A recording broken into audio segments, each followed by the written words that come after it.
Bonjour à tous et bienvenue au jardin potager de Seb.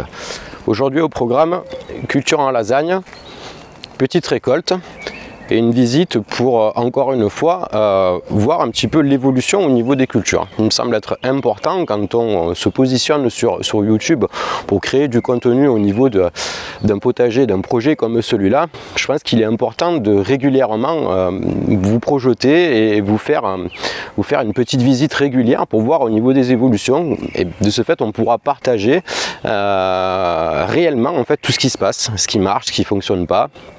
Donc voilà pour ces premières petites annonces concernant le déroulement de la vidéo. Une autre annonce qui concerne les vidéos qui viendront après par la suite, donc je pense d'ici la semaine prochaine. J'étudie depuis quelques mois, je suis à la recherche d'une solution concernant la gestion et l'économie d'eau dans ce potager. Donc 50 planches de culture, des quantités d'eau qui sont relativement importantes malgré un système performant. Donc voilà, je réfléchis depuis quelques années. Là j'ai étudié concrètement depuis quelques mois une solution pour essayer d'économiser encore plus d'eau, pour essayer de pallier à ces problèmes climatiques. Les caprices de notre climat cette année sont encore bien présents, et je pense que dans les années qui suivront le seront encore plus. Donc autant trouver des solutions maintenant. Alors je vous rassure tout de suite, je n'ai rien inventé, hein. J'ai simplement, et je vais reprendre simplement un procédé qui date depuis de 4000 ans, hein. Donc si ça peut déjà vous mettre la puce à l'oreille. Donc je vous en dis pas plus pour le moment, on verra ça après dans les prochaines vidéos. Je récupère la caméra et on y va.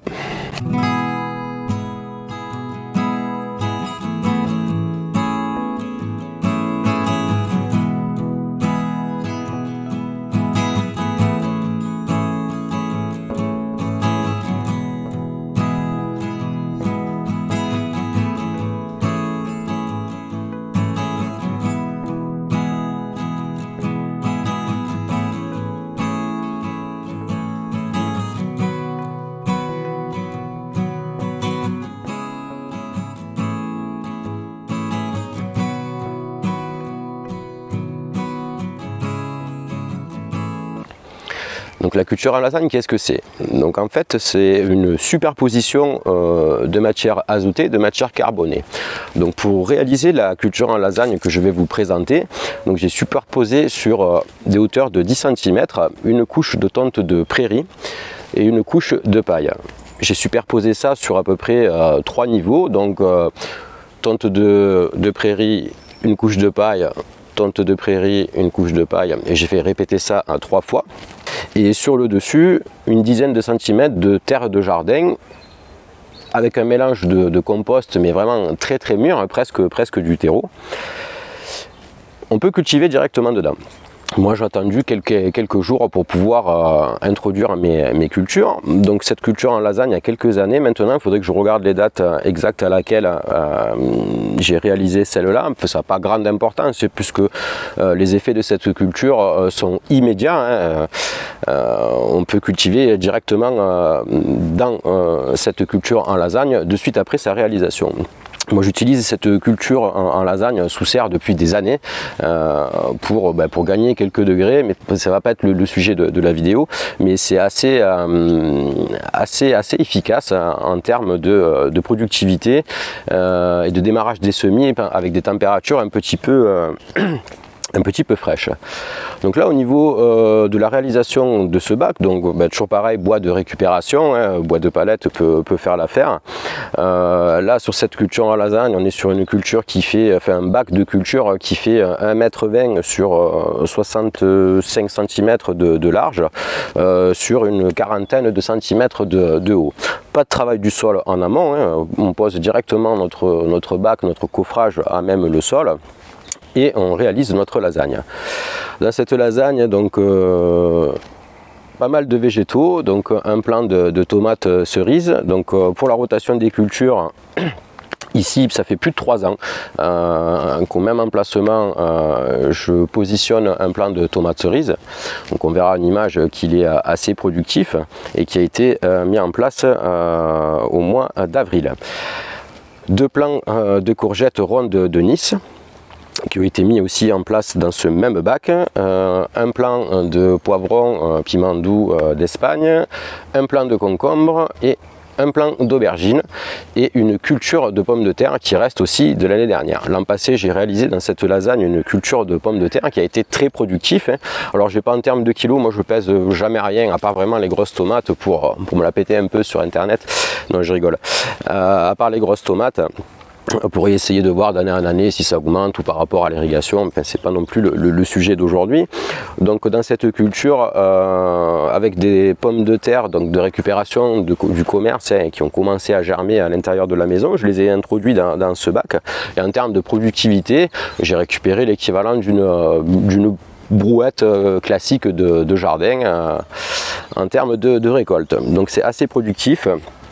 Au niveau de l'entretien de cette culture en lasagne, donc au fur et à mesure du temps, donc notre substrat va se transformer en terreau et aura tendance à diminuer.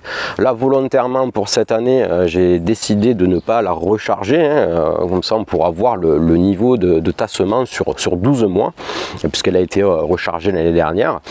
Au niveau de la recharge de cette culture en lasagne, hors période de culture, je l'utilise un peu comme un composteur, c'est-à-dire que tous les résidus, tout ce qui me reste de culture, que ce soit la taille des tomates, les feuilles d'aubergine, voilà, tout ce qui est matière azotée et même carbonée, puisqu'un reste de paillage, j'introduis tout dans cette lasagne. Mais je trouve ça assez sympa. Donc en termes de productivité, je trouve ça pas mal. Au niveau de la densité, là sur un bac comme ça, logiquement on pourrait théoriquement y positionner 2 plants de courgettes, voire 2 plants de tomates.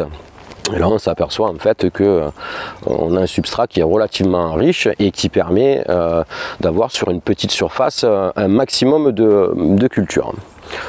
Donc voilà, c'est à peu près tout pour la culture en lasagne. Au niveau de son arrosage, les pratiques sont identiques à celles que vous pouvez pratiquer dans des planches de culture ou en pleine terre. Il n'y a pas d'indication particulière.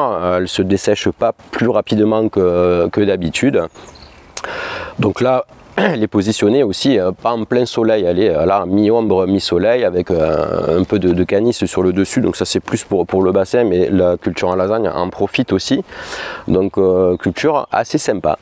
N'hésitez pas dans les commentaires à échanger, à partager si vous utilisez des cultures en lasagne, si vous avez une expérience, un retour d'expérience. Je pense que ça peut être enrichissant pour toute la communauté, donc ça peut être intéressant de communiquer là-dessus. Donc moi je trouve que ce système est beaucoup plus efficace. Je fais souvent des parenthèses avec ce qui se passe au niveau des planches.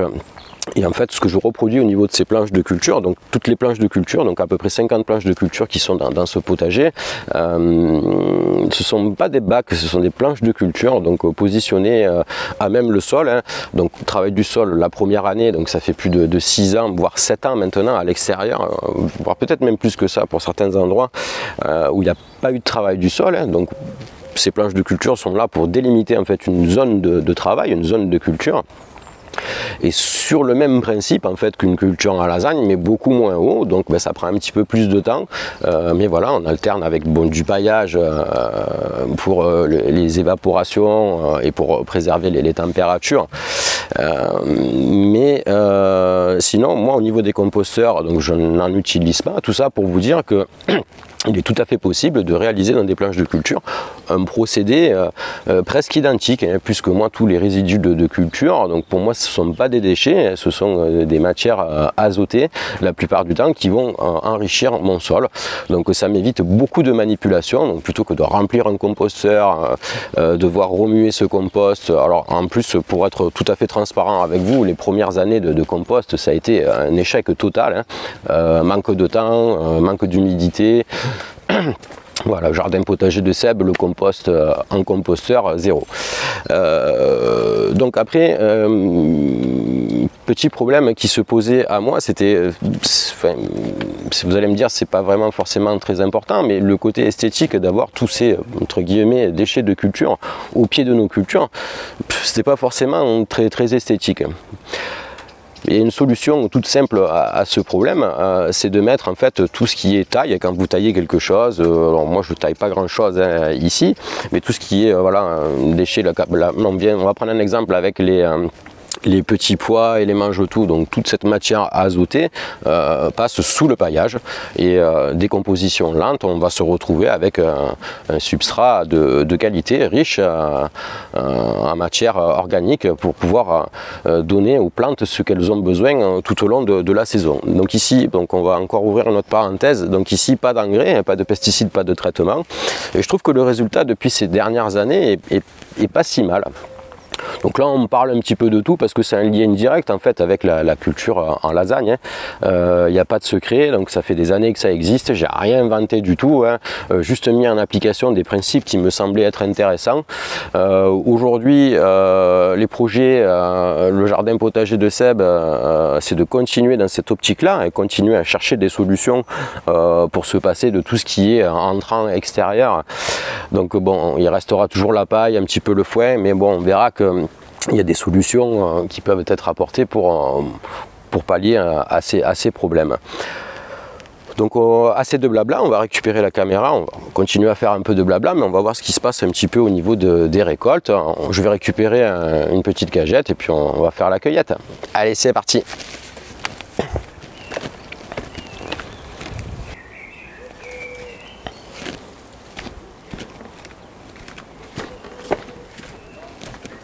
Voilà, on est parti pour la récolte de cette semaine. Donc on va commencer par quelques courgettes. Allez, c'est parti.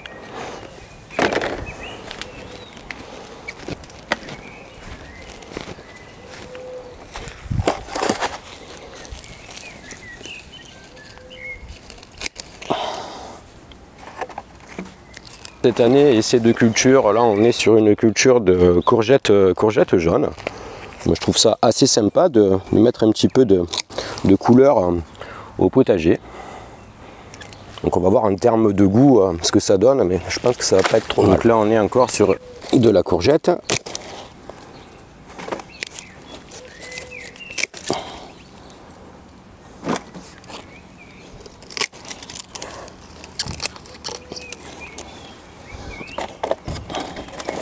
Là aussi pas trop mal. Donc là on est sur un plan d'aubergine longue. Pas trop mal. Donc là on peut voir que le plan a un petit peu souffert du Mistral. Donc là on se retrouve dans la serre avec des aubergines. Donc c'est de la Bonica, donc là c'est un test, c'est du F1. Donc c'est pas souvent que j'utilise des graines, des plants F1, mais là cette année j'avais envie de continuer un petit peu les comparatifs entre mes semences, les greffés et les F1, pour voir en termes de productivité si ça a vraiment un atout majeur ou pas, et surtout pour essayer de comprendre un petit peu comment tout ça fonctionne. Je viens de récupérer la caméra et on va faire le tour du potager pour voir un petit peu les évolutions. Là en termes de récolte c'est pas tout à fait terminé, mais c'est pas trop mal, hein. Quelques courgettes, des concombres. Là au niveau des températures de la serre, on était en train de dépasser, on va voir si on le voit, les 41 degrés. Donc là le dispositif il est en train de fonctionner. Je vais vous montrer de quoi il s'agit. Donc là on est sur voilà 39 degrés. Dispositif qui me permet de faire tomber la température dans cette serre. C'est ce système de bâche. Donc je ferai une vidéo consacrée à la gestion des températures sous serre. Donc là ce dispositif là me fait gagner entre 8 et 9 degrés.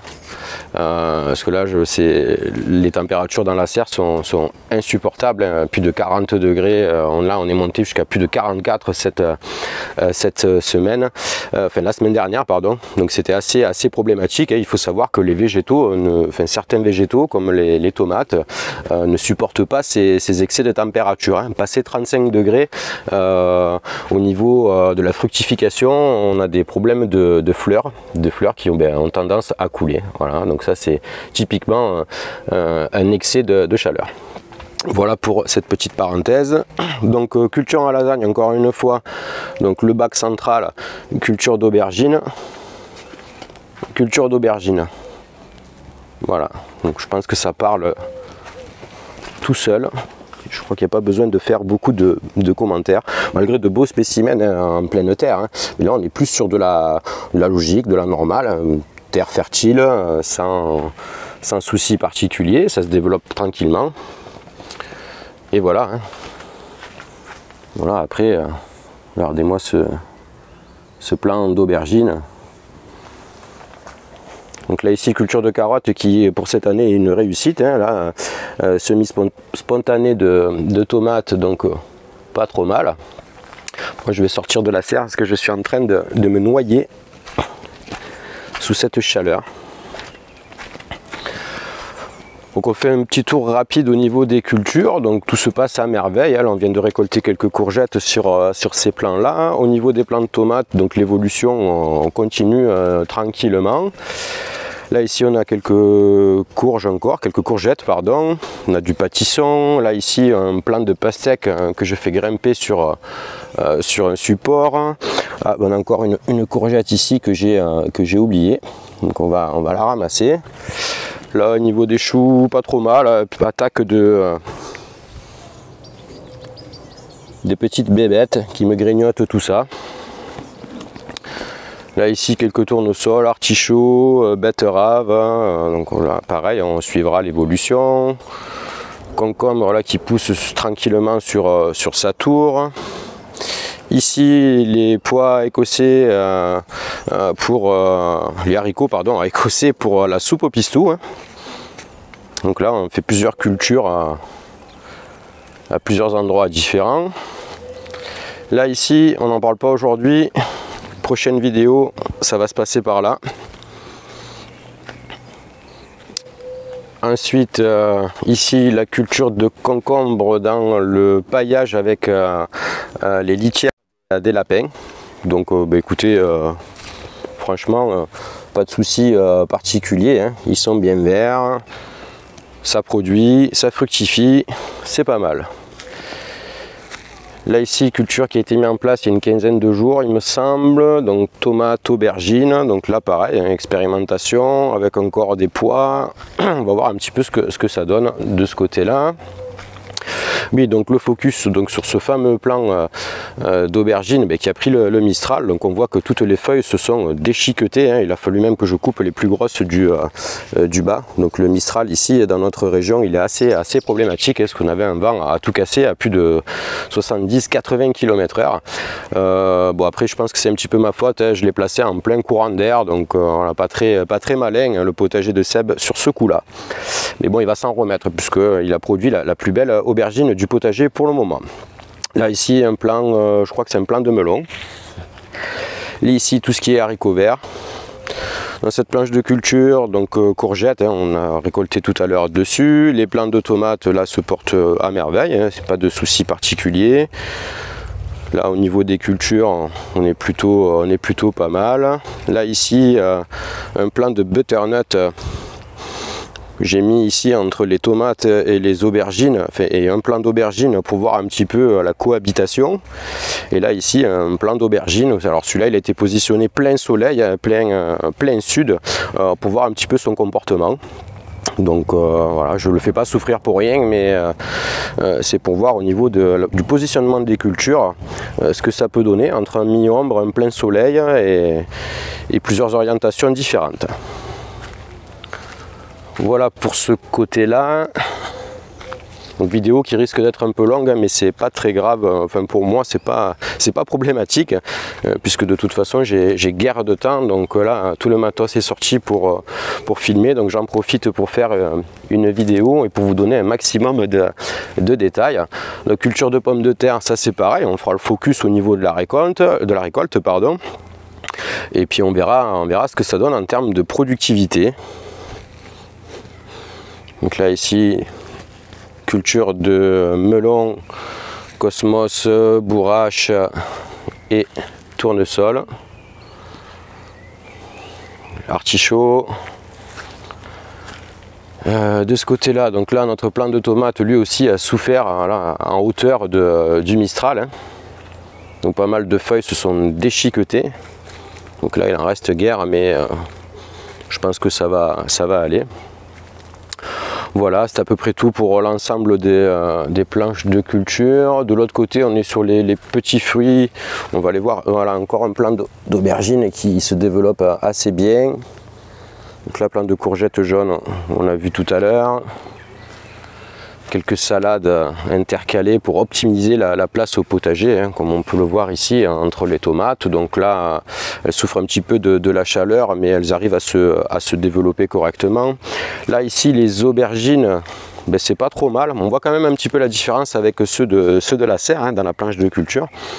Mais c'est pas trop mal, ça commence à fructifier, donc pas mal. Mais je vous rappelle que planche 42, donc c'est les plants de l'extrême hein, qui ont été plantés un petit peu prématurément, hein, puisqu'on était à 4 semaines des fameuses scènes de glace.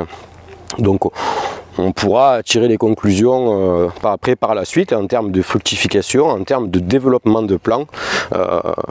On en a déjà parlé, mais je pense que les images sont là hein, pour montrer l'efficacité ou pas et l'intérêt ou pas de faire ça. Ensuite, là on a vu, qu'est-ce qu'il nous reste à voir? Donc la courgette, on a fait la récolte. Ici, monter en graines des blettes pour les semences de l'année prochaine. Encore des haricots pour la soupe au pistou. Fraiserets. Les choux pareil ici. Là, les planches, les bacs, fraiserets, pareil, pas de soucis particuliers. Là, ici, de ce côté-là, aussi pareil, hein, donc on voit que ça souffre un peu de cette forte chaleur aujourd'hui, mais c'est pas grave. Hein. Une petite info, donc la santé de vos plants se fait le matin. Donc moi, je visite mon potager donc le matin et le soir, mais pas par forte chaleur. C'est là qu'on s'aperçoit s'il y a besoin d'arroser ou pas, et c'est là qu'on voit le plus si nos plantes sont en souffrance. Hein. Il n'est pas rare de voir en plein après-midi, on va voir sur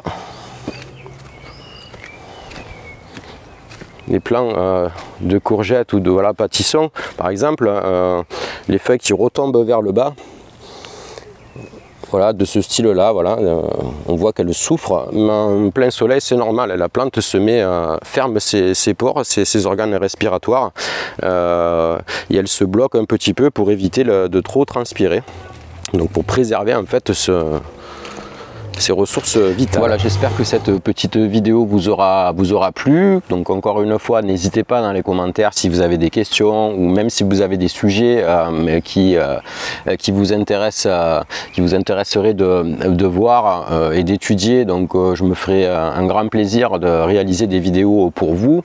Donc là, dans les jours et les mois qui vont suivre, le contenu est déjà presque bouclé. Il ne restera plus que les tournages à réaliser sur l'évolution et sur les projets à venir. Donc comme je vous l'expliquais en début de vidéo, la semaine prochaine, je pense dès la semaine prochaine, on va commencer une série de vidéos. Donc on va partir déjà sur un minimum de 2 vidéos pour voir un petit peu la mise en place de ce dispositif pour essayer d'économiser encore plus cette ressource qui est l'eau au potager.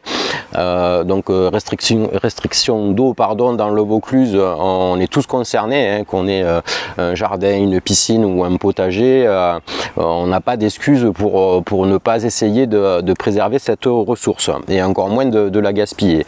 Donc j'évoquais ces problèmes de climat, donc un climat assez capricieux qui a démarré très fort avec des températures relativement importantes pour le mois de mai.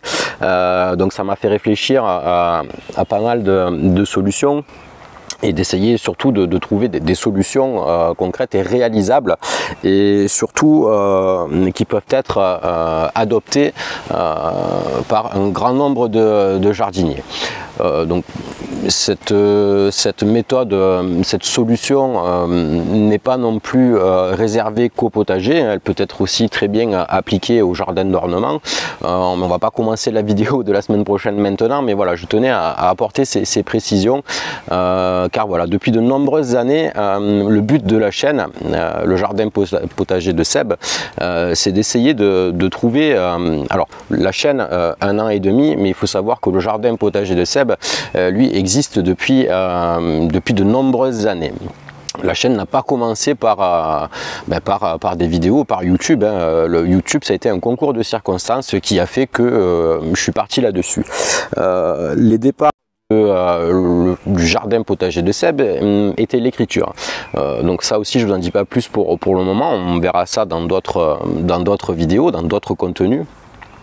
Mais voilà, j'avais envie aujourd'hui de vous apporter à travers cette vidéo un complément d'information concernant moi, ma personne, concernant le jardin potager de Seb en particulier. Donc voilà, j'étudie pas mal de choses, passionné par tout ce qui est végétal, biodiversité, climat, environnement, voilà. Donc voilà un petit peu où je me situe. Voilà, j'espère que tout ça vous aura plu. Je vous dis à la semaine prochaine, si tout se passe bien. Voilà, on mettra en place ce dispositif ensemble et puis on suivra l'évolution. Et puis je vous dis à la prochaine pour une nouvelle aventure. A plus, bye bye.